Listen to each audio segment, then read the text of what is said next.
নমস্কার দর্শক বন্ধুরা, রেড স্পোর্টস বাংলা আপনাদের সবাইকে স্বাগত। আপনারা সবাই জানেন যে আগামী 5 তারিখ থেকে কিন্তু বেঙ্গল প্রো টি20 লিগের থার্ড সিজন শুরু হচ্ছে এবং অবশ্যই প্রথম ম্যাচেই কিন্তু ডিফেন্ডিং চ্যাম্পিয়ন্স অ্যাডামাস হাওড়া মুখোমুখি হচ্ছে নোভাস পুরুলিয়ার। এবং এই মুহূর্তে আমরা আছি অ্যাডামাস হাওড়ার হেড কোচ সঞ্জীব গোয়েলের সঙ্গে। সঞ্জীব দা কিন্তু is a known face in domestic club cricket circuit. দীর্ঘদিন কিন্তু চুটিয়ে সম্মানের সঙ্গে খেলেছেন, কোচিং করেছেন। সঞ্জীব দা, প্রথমেই তোমার কাছে জানবো, how are you enjoying this role of a head coach? Absolutely enjoying. Last year থেকে ফার্স্ট ইয়ার আমরা অন্য ফ্র্যাঞ্চাইজি ছিলাম, আমি আর সৌরাশিস। লাস্ট ইয়ার আমরা এই ফ্র্যাঞ্চাইজিতে আসি এবং এখানকার ম্যানেজমেন্ট ইজ অ্যাবসলিউটলি ফ্যাবিউলাস। এরা আমাদেরকে কখনো কোনো ব্যাপারে কিছুভাবেই আটকায়নি। মানে আমরা cricketing anything they have supported us a lot. আর তারপরে আমাদের এরকম বাঞ্চ অফ প্লেয়ার্স আমরা পেয়েছিলাম লাস্ট ইয়ার আমরা পেয়েছিলাম, এবছর আমরা পেতে পারিনি বিকজ এবছর অকশন হয়েছে। লাস্ট ইয়ার ড্রাফটিং ছিল বললে আমরা হয়তো অনেক ভালো প্লেয়ার, মানে আমাদের একই প্লেয়ার ফার্স্ট ইয়ার যারা খেলেছিল অ্যাডামাসের, তারা আমরা সেকেন্ড প্লেয়ার পেয়েছিলাম এবং সেই প্লেয়ারগুলো অনেক দে আর গুড প্লেয়ার্স। তাদের মধ্যে কারা ছেড়ে চলে গেছে? অনেকগুলো, যেমন আমির গানি ছাড়া আমাকে ছেড়ে চলে যায়নি, আমরা অকশনের জন্য রাখতে পারিনি। আমরা গানিকে রাখতে পারিনি, আমরা আদিত্য পুরোহিতকে রাখতে পারিনি, আমরা যুবরাজ কেশওয়ানিকে রাখতে পারিনি।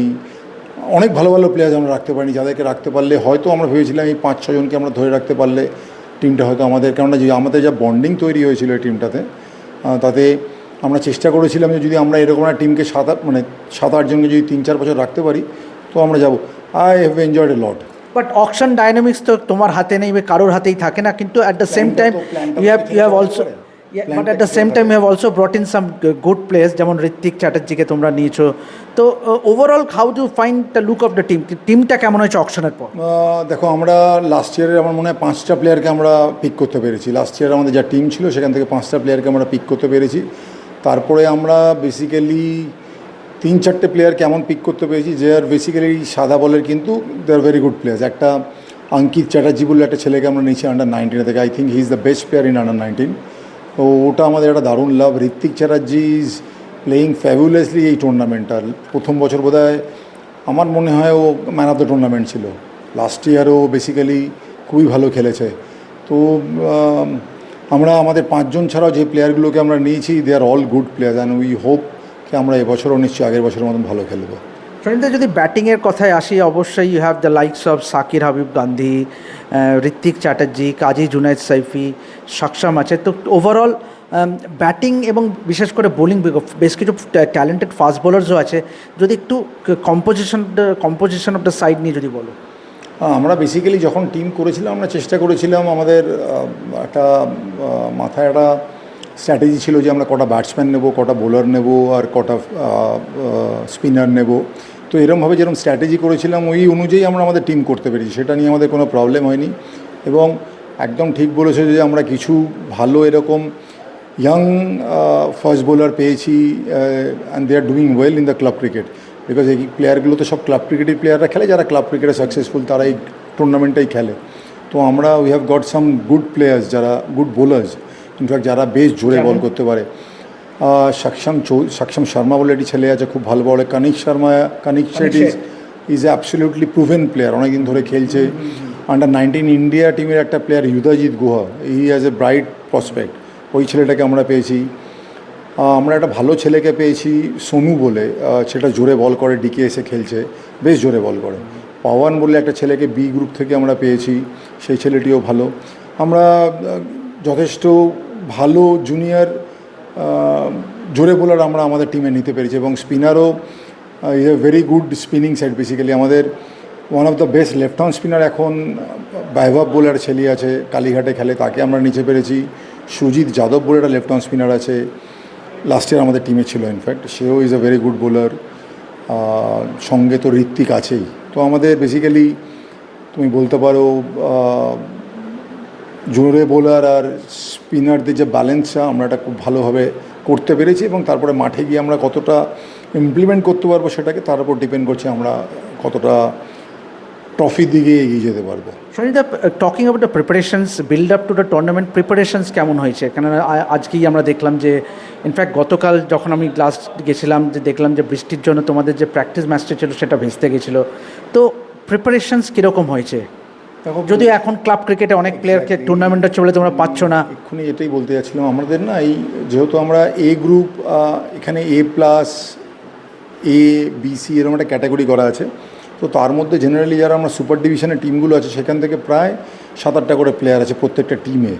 এবার লাস্ট 15-17 ডেজ ধরে রেগুলার ম্যাচ চলছে বড় ক্লাবগুলোর। আমরা কালকেই পিশন ট্রফির প্রি কোয়ার্টার ফাইনাল খেললাম, জিতলাম। তার আগের দিন আমরা ফাইনাল জিতেছি। মানে এরকম আমরা মোহনবাগান ক্লাব, আমি মোহনবাগান যেহেতু কোচিং করাচ্ছি, তো এরকম সব কটা ক্লাব না playing the regular matches. And পিশন ট্রফি 7 দিনে আমাদের যদি যারা ফাইনাল খেলবে তারা 4টে ম্যাচ খেলবে, 50 ওভার্সের ম্যাচ এই গরমে। It is a very difficult for the players. তারা এই গরমে ম্যাচ খেলার পরে এরকম একটা বড় টুর্নামেন্টে খেলতে যাবে যেখানে ইঞ্জুরিজের চান্স থেকে যেতে পারে, তারা টায়ার্ড হতে পারে। তো আমরা যেরকমভাবে এই টুর্নামেন্টের প্রিপারেশন হওয়া উচিত সেরকমভাবে, ধরো আমি বলছি 10-15 দিন আমরা একসঙ্গে প্র্যাকটিস করতে পারলাম, আমরা একটা ভালো করে টিম স্ট্র্যাটেজি তৈরি করতে পারলাম, সেটা হয়তো আমরা এবছর একটুখানি আমাদের খামতি গেছে। বাট একটাই সুবিধা, যেহেতু আমরা সবাই 5-6টা প্লেয়ার লাস্ট ইয়ার ছিল আর বাকি প্লেয়ারদেরও আমরা চিনি যে তারা কীরকম খেলে না খেলে, হয়তো অতটা অসুবিধা হবে না। কিন্তু আমার মনে হয় যে ফ্র্যাঞ্চাইজিগুলো যদি আরও 5-7 দিন করে এক্সট্রা প্র্যাকটিস করতে পারতো সেটা হয়তো প্রত্যেকটা টিমের জন্য ভালো হতো এবং প্লেয়ারদের জন্য ভালো হতো। কারণ প্লেয়াররা যারাই খেলছে 3 তারিখ পিশন ট্রফির ফাইনাল শেষ হবে, 5 তারিখে ইজ দ্য নেক্সট ম্যাচ। তো it will be difficult for the players also যে তারা কতটা 100% এফর্ট দিতে পারবে। I have some doubts. আমার মনে হয়েছিল যে পিশন ট্রফিটা হয়তো আগে পিছনে করলে বা শর্টার ফরম্যাটে করলে হয়তো প্লেয়ারদের একটু সুবিধা হতো, ফ্র্যাঞ্চাইজিদেরও একটা প্রিপারেশনের সুবিধা হতো। নাথিং, আমার তো হাতে কিছু নেই, যেটা আছে সেটাকেই করতে হবে। গোয়েলদার শেষ প্রশ্ন, এক্সপেকটেশনস উইল বি হাই, কেননা গতবারের চ্যাম্পিয়ন, ডিফেন্ডিং চ্যাম্পিয়ন হিসেবে তোমরা শুরু করছো। অ্যাজ আ কোচ তুমি কিভাবে দেখছো এই চ্যালেঞ্জটাকে? দেখো, এক্সপেকটেশন তো থাকবেই। আমি সবসময় একটা জিনিস বিলিভ করি, 1 নম্বরে পৌঁছানো is a easier thing, staying there is a difficult thing. তো আজকে ফ্র্যাঞ্চাইজি আমাদের ওপর বিলিভ করেছে যে ভাই তোমরা আমাদেরকে 1 বছর পারফরমেন্স করে দিয়েছো, এবছরও পারফরমেন্স করে দাও। সেই এক্সপেকটেশনগুলো দেখো আমাদের ফুলফিল করতে হবে, এটার সঙ্গে কোনো আপোষ করার কোনো ব্যাপার নেই। এবং আমাদের প্লেয়াররাও না, যাদের সঙ্গে আমরা ধরো 2-3 দিনের প্র্যাকটিস করেছি, দে আর অল রেডি এই প্রেশারটা নেওয়ার জন্য যে আমরা একটা চ্যাম্পিয়ন টিম, আমাদেরকে কীভাবে খেলতে হবে এবং কীভাবে খেললে আমাদেরকে চ্যাম্পিয়নশিপের জন্য আমরা একটু এগিয়ে যেতে পারবো। So they are all ready. এই জিনিসগুলো সব স্পোর্টসই থাকে একটা চ্যাম্পিয়ন টিমের জন্য। এগুলো ভেরি নোন ফ্যাক্টার্সকে তুমি যখনই চ্যাম্পিয়ন হবে তোমার একটা প্রেশার থাকবে। সব প্লেয়াররা চ্যাম্পিয়ন প্লেয়ার, তারা সবাই ক্লাব ক্রিকেট খেলছে, বেঙ্গলের সঙ্গে আছে। তো আমার মনে হয় না খুব বেশি অসুবিধা হবে এই এক্সপেকটেশনটাকে ওভারকাম করার মতো। বলতে একটা জিনিস আমি জিজ্ঞেস করতে ভুলে গেছি, এই যে অ্যাডামাসের যে ইনফ্রাস্ট্রাকচার যেখানে তোমরা প্র্যাকটিস করছো, এই যে ফেসিলিটি, যে অ্যারেঞ্জমেন্ট, এগুলো নিয়ে কি বলবে? Absolutely fabulous, I am telling you. এবছর ওদের একটা একাডেমি শুরু হয়েছে, আমরা সেখানে প্র্যাকটিস করলাম 2 দিন 3 দিন। দ্য উইকেটস, দ্য ফেসিলিটিস, লোকজন, প্র্যাকটিস অ্যারিনা, কোনো ফ্র্যাঞ্চাইজির নেই। অ্যান্ড এরা দেখে মনে হচ্ছে ক্রিকেট কেন, যে কোনো স্পোর্টসটাকে ফ্র্যাঞ্চাইজি অনেকটা দূর নিয়ে যেতে চাইতে। সো এরকম আমি কোনো ফ্র্যাঞ্চাইজিকে এখনও কোনো দেখিনি যারা স্পোর্টস নিয়ে দে আর সো ইন্টারেস্টেড অ্যান্ড অনেক বেশি ইন্টেন্ড এরা এই স্পোর্টসটা নিয়ে। তো আমার তো ওদের প্র্যাকটিসে গিয়ে অসম্ভব ভালো লেগে যে জায়গায় আমরা প্র্যাকটিস করেছি, এবং টপ টু বটম যারা একদম টপে আছে এবং যারা নিচে আছে, they are all very dedicated to the sports. তো আমাদের ক্ষেত্রে অনেক সুবিধা হয়ে গেছে এরকম একটা ডেডিকেটেড ফ্র্যাঞ্চাইজিকে আমরা পেয়েছি বলে। আপনারা শুনলেন সঞ্জীবদার মুখে যে obviously he gives a lot of credit to the franchise owners অ্যাডামাসের, এবং যা অবশ্যই তাদের ফেসিলিটি, তাদের ইনফ্রাস্ট্রাকচার এবং their mindset. They are very much passionate about sports, developing the sports. অবশ্যই তাদের ইউনিভার্সিটিতে যে বিশাল বড় ইনফ্রাস্ট্রাকচার আছে বিভিন্ন খেলাধুলা।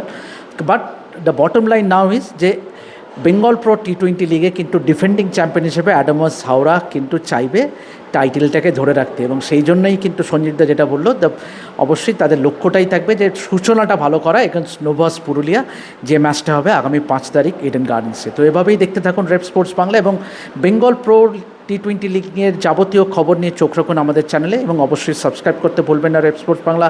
আমি দেবাশিস আপাতত সাইন অফ করছি, দেখতে থাকুন রেপ স্পোর্টস বাংলা।